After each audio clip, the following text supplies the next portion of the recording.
Well, you could be doing this job, and let's say you're reading something. So something's arrived. You've gone into your interrupt routine to start reading the data into SBUF. What they say is that provided you start reading it, if the next thing was to come in, it'll be okay. Okay. So the only problem is you don't read it kind of at all, and then the second whole byte comes in. But if you've gone into the interrupt routine because there's a byte of valid data there, as soon as you're into that interrupt routine and started to read it, it should be okay to still capture the second byte of data. I don't know if I'm answering your question or not. But generally speaking, in the case of the serial interface, there is only one serial interface interrupt. So the microcontroller will always jump to a certain part of its program memory that you can't alter. It's your job to have a suitable little mini program there that deals with the serial interface interrupt. Now the problem is, there are two possible causes of the serial interface interrupt. Either you finished transmitting something, or you finished receiving something, or both of those things have happened at the same time. It is your job to write a program to check both of those flags and to take the appropriate action depending on which flags have been set, and to clear those flags before you leave the interrupt routine. The nice thing about using the interrupt thing is you can get on and have another bit of code doing something completely different, and you have peace of mind that you'll never miss something coming in or something being transmitted, because as soon as those operations complete, you'll be taken to the interrupt routine to deal with the serial interface. Okay. Once you're out of the, or for instance, if you're in the interrupt at that moment, yeah, and you had to auto reload the timer, would it do it at the same time? The auto reloading of the timer effectively can happen in parallel. It will happen in parallel. It will happen in parallel. The hardware can do its thing without you having to worry about it. What about the 16-bit? In the 16-bit mode, And wouldn't your timer affect overall? if you were in the process of, let's say you've had a receive interrupt and you're in 16-bit mode, and you happen to be transmitting a byte at the same time, and an overflow has taken place, I don't know the answer. Potentially there could be a problem, but I don't know. Because you lose machine cycles. You might, because you're manually having to do the reload, and you're not reloading precisely when you should do it, it might have an impact, yes. But it certainly wouldn't be a problem in 8-bit auto reload, because the hardware will do it for you at the appropriate time, which is probably another good reason for using 8-bit auto reload as opposed to the 16-bit mode. So I think there could be some kind of bizarre scenario where you're in the process of processing something that's come in, you're using 16-bit timer mode, you're also transmitting something at the same time, the overflow has taken place, but because you're processing something that's come in, you don't reload that timer exactly. You take a bit longer to reload it than you should. I suspect that could have an impact, yes. I've never tried it, so I don't know for sure. But if you do 8-bit auto reload, it's not going to be a problem for you.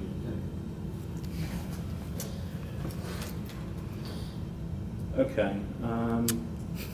Before we go into details on this, I don't know why. Let's just have a wide screen again and summarize.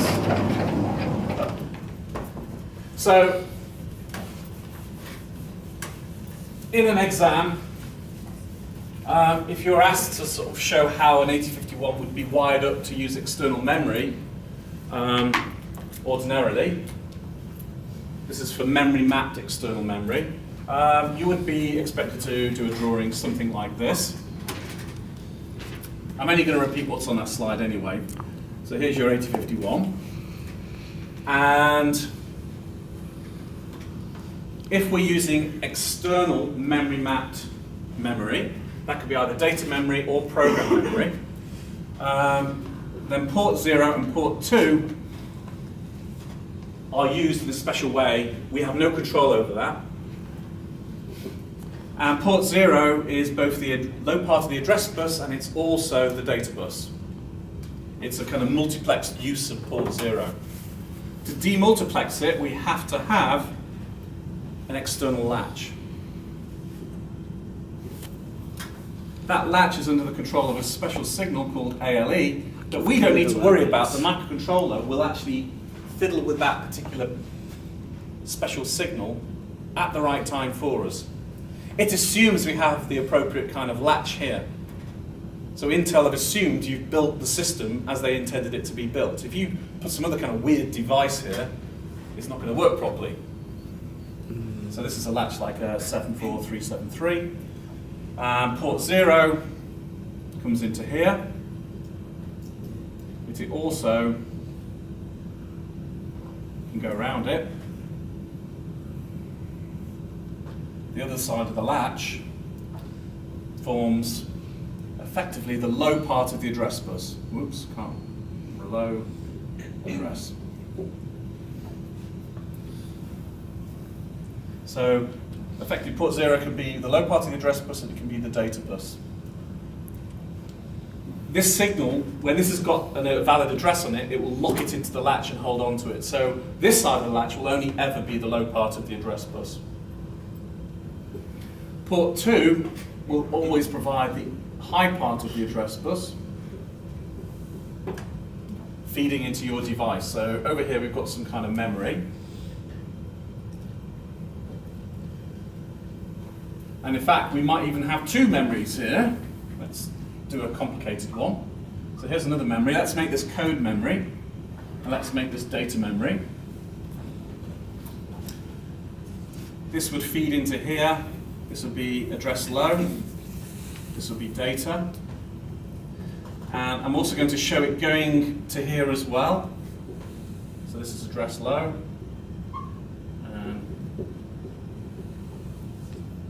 Data. So what that means is that the wire connects to a pin here, but it also connects to a pin on here at the same time. This is the high part of the address, which is connected to here, and it's also being connected to this memory here.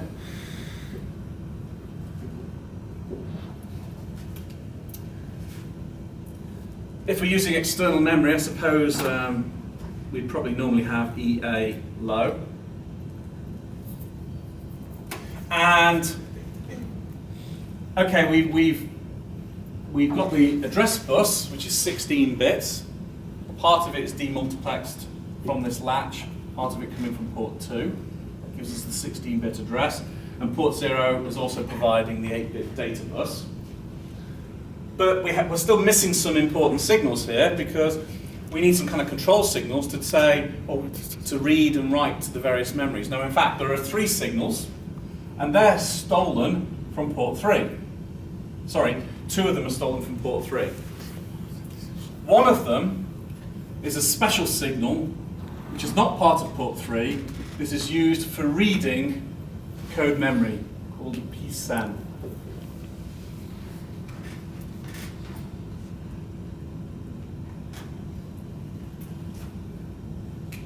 So for example, if you said, I'm using external code memory, then the 8051 will assume you've built a system that looks like this, okay? And when it goes to fetch instructions, at the appropriate time, it will waggle this signal, the ALE signal, to latch things which are presented on port 0. At the appropriate time, it will do something with PSAN to basically read. It's a read signal for this type of memory.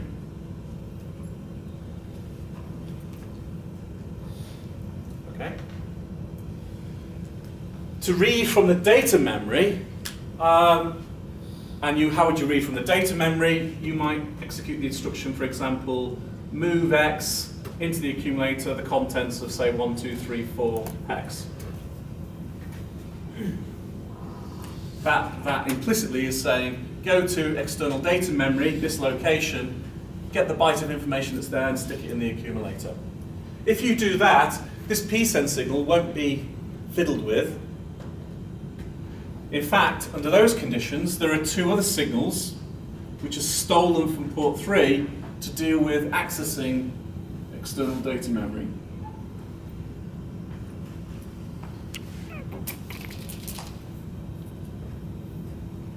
and that's a read signal and a write signal.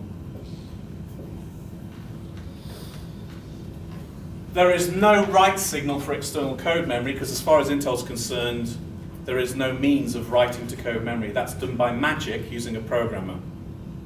So there is no write equivalent to code memory.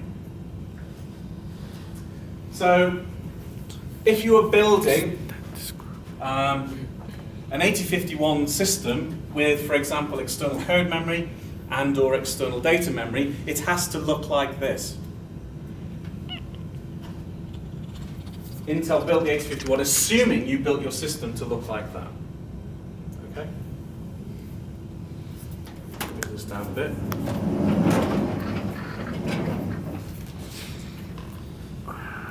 So that's basically, this is taken from a book. This is just showing you the same thing. So now in this particular case, it's an 8031, another member of the family.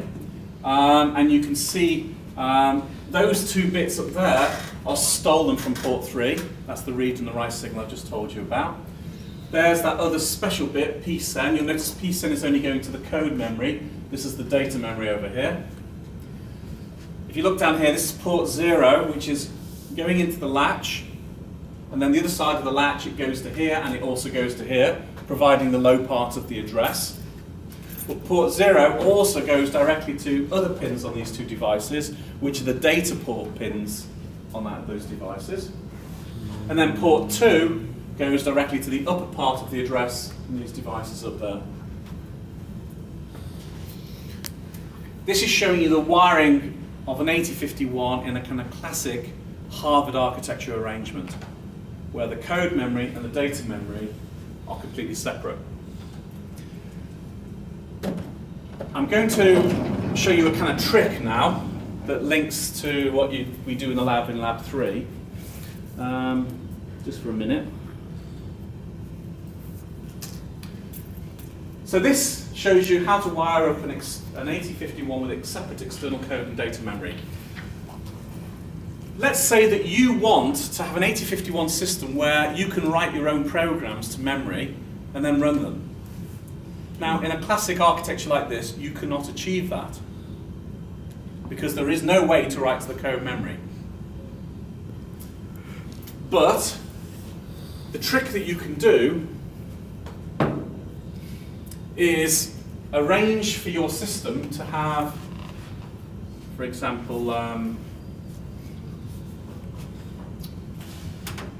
going to show the complete memory map of an 8051. So this is the external data memory map, and that goes from 0000 to FFFF. And then here's the external code memory map, going from 0000 to FFFF. This is code. If I wire up the address pins on these two things, such that, for example, from here to here, addresses in this range, for example, from 0000 to, I don't know, 7FFF, correspond to addresses that are valid for this particular device. And for addresses in this range, I have a device which, in data memory is up here, from 8000 up to FFF. If I was to do that, and I do this trick, and I'm going to show you the trick now, I'm going to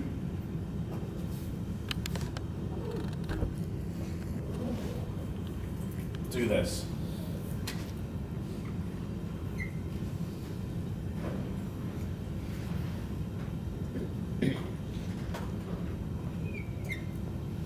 I put an AND gate between the read signal and psen that actually drives the read on these two devices. Now what I can't have happen, because it would be very bad news, is to have both of these devices awake at the same time and try to read from them at the same time. In any kind of system where there's multiple devices that you're trying to write to or read from, only one of them at most can ever be awake. Any more than one, you're in trouble. Okay? But I've said here, I could have arranged my address decoding, so I haven't actually shown you the address decoding here, but I could have arranged the address decoding so that for addresses which are put out on the address bus in this range, one of those devices will be awake, and addresses in this range, the other device will be awake. Effectively what I do then is I tell the 8051, as if by magic, I say, okay, I want you to write something to data memory, and I want you to write it over here. So it's going to write a little program in here. So for example, I could use the MoveX instruction, and what the 8051 will do is it will change the write signal here, and it will be writing into this block of memory here. However, later on, I then say to it, okay, go and jump to, let's pretend this is at location 9000. I then basically tell the 8051, go to program memory, location 9000, and start running the program that's there. Okay. What's the 8051 going to do? Well, it's going to write out on the program counter 9000. Well, that's actually going to be an address that's again going to wake up the data memory. Because I've actually got address decoding such that addresses in that range wake up the data memory.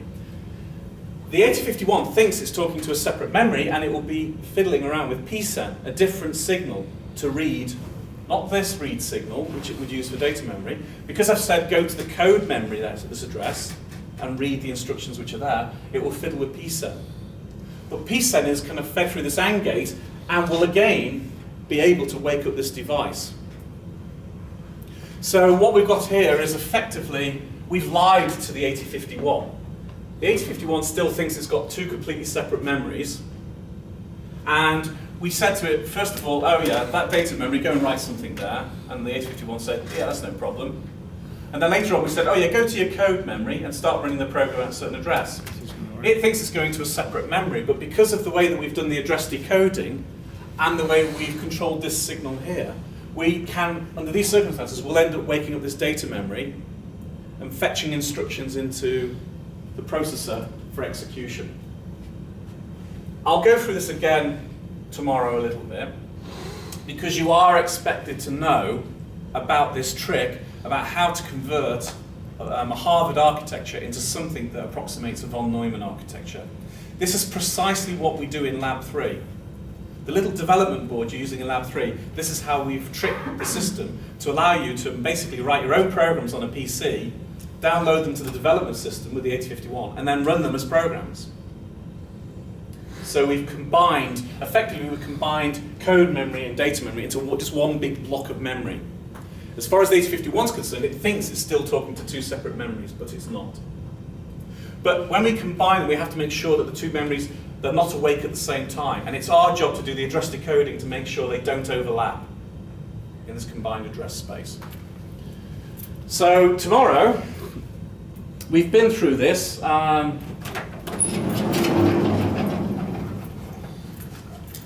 There's a few more things. That's the crystal oscillator, the reset circuit, but pretty much we've done that one. What we're going to move on to tomorrow is actually spending a lot of time going through this particular device, which is a way of, if you don't think the 8051's got enough I/O pins, is how you can give it more. Okay? So this is known as the peripheral interface adapter, and I'll show you how we wire it up to an 8051 to give you more I/O pins. And we'll go through that in detail. All right, see you tomorrow then, nice and early. Don't remind me. Yeah. Oh, 2 hours as well. No.